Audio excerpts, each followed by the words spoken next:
అందరికీ నమస్కారం. నా పేరు మెంగా కిరణ్ కుమార్, బాలాజీనగర్ భారతీయ జనతా పార్టీ మండల అధ్యక్షుడిని. ఈరోజు భారతీయ జనతా పార్టీ తీసుకున్న ఏదైతే రాష్ట్ర నిర్ణయం అయితే ఉందో, ప్రతి సోమవారం వారధి కార్యక్రమం ప్రజలకు ప్రభుత్వానికి మధ్యన వారధిగా భారతీయ జనతా పార్టీ కార్యకర్తల నాయకులు పనిచేయాలని ఏదైతే దిశానిర్దేశం చేసిందో, దాంట్లో భాగంగా ఈరోజు బాలాజీనగర్ మండలం అయినటువంటి 11వ డివిజన్లో 2 సమస్యల మీద ఈరోజు కమిషనర్ గారు కలిసి అర్జీ ఇవ్వడం జరిగింది.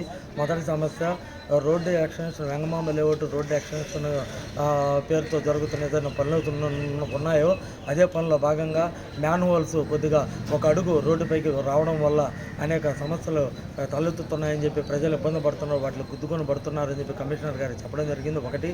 రెండవది, ఏదైతే శ్రీనగర్ నుంచి రివర్స్ డ్రైనేజ్ వాటర్ వచ్చి సరస్వతి నగరు వినాయక వీధిలోకి పొల్యూట్ అయ్యి ఆ డ్రైనేజ్ వాటర్ బయటకు బాలేక దోమల బెడతో ఆడ ఉన్న ప్రజలు సతమతం అవుతున్నారని చెప్పి గత ప్రభుత్వంలో కూడా మనం ఇక్కడ అర్జీ ఇవ్వడం జరిగింది. కానీ గత ప్రభుత్వంలో పట్టించుకునే నాదుడే లేకపోయాడు. ఈరోజు కూటమి ప్రభుత్వంలో ఏదైతే ఈ ప్రతి ఒక్క పని అసాధ్యం అనుకున్న ప్రజా సమస్యలు సుసాధ్యం చేసుకుంటూ పోతున్న ఈ యొక్క కూటమి ప్రభుత్వ ఆధ్వర్యంలో ఈ యొక్క సమస్య ఖచ్చితంగా నెరవేరుతుందనే ఒక సంకల్పంతో, ఒక ఆశతో ఈరోజు మనం కమిషనర్ గారిని కలిసి ఆయనకి అర్జీ ఇవ్వడం జరిగింది.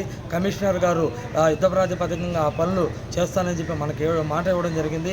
కావున ప్రజా సమస్యలు ఏవైనా ఉంటే భారతీయ జనతా పార్టీ కార్యాలయం వద్దకు వచ్చి విన్నవించుకుంటే ఖచ్చితంగా భారతీయ జనతా పార్టీ కార్యకర్తలుగా, నాయకులు కానీ ప్రజలకు ప్రజా సమస్యలను పరిష్కరించే దిశగా ఆ యొక్క అధికారుల దృష్టికి తీసుకోబోతారని చెప్పి మీకు విన్నవించుకుంటూ జై భారత్, భారత్ మాతాకి జై.